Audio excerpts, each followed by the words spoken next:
Hello everyone, it's Sean, and I've got a really fun, well, for me anyways, layout update. I finally got some track laid, and I used liquid nails to get the foam down, and I used some nails on the track because I'm just more comfortable with that. I had a few people comment and say that I should go with either the Woodland Scenics or liquid nails for keeping the track down to the foam, but I just felt a little more safe and secure this way. Here's one of my new buildings I acquired at a train show this past weekend. Here's another one. This one was actually hand built. I'm not sure if it's a kit or not that someone made, but all the wood pieces are individual. It's really nice. And then there's an El Cheapo sand tower over here that I bought that someone had weathered up, and I put on some actual sand. Let's see if I can bring it over here into the light without.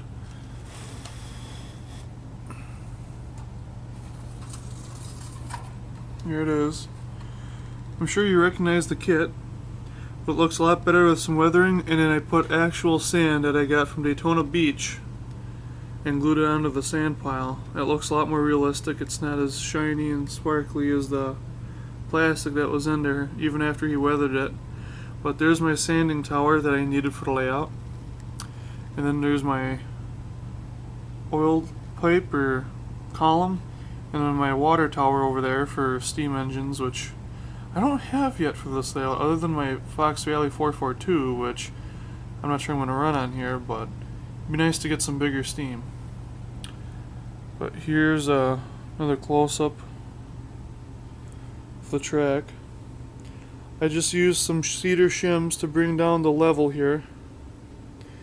I just trimmed them to length and to differentiate from the main line I just put it right down to the tabletop. There is a good sound difference, but when you're just using it for switching you don't have to worry about it, or at least I don't worry about it as much. And I got just enough space over here to get the two businesses. I still have to fit in a depot and a couple of shops as well as a main street here, so I figure let's get this guy out of the way. I'm thinking I'll have the main street right here, and then the railroad tracks will dead end right by the road. Have the depot here and a couple of shops here facing Main Street, and then maybe a shop here or something, some sort of storefront over on the side here. And that'll actually come in, there'll be a mine right here. There's going to be a nice curve up. Let's see if I can. Up here, there'll be a curve with a small area for a mine in the corner. So I have to keep that in mind while putting the track in the town here, which I'll just put the main street into a tunnel.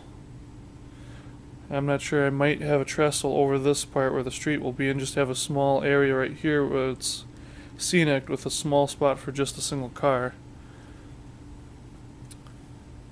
And that's it for now. Everything else is still in place. I'll get it wired up this week. I took off from my part-time job so I can get that done. So I have wires from the bus wire coming to all these tracks, so I shouldn't have to worry about continuity between the switches and joints. And I have no joints on a curve. None. This is one solid piece of track from here all the way to here. I'm going to try to keep that going so that way I don't have to worry about joints on curves and kinks and kicking out and warping and derails as much. But that's where it's at. Hope you guys are liking it. I know I'm loving it. It's so nice. I have my own layout to put my stuff on, even though it's era specific. I don't get to run my modern stuff, but that's why we have clubs. So I hope everyone has a great week and enjoyed your weekend. And take care until next time.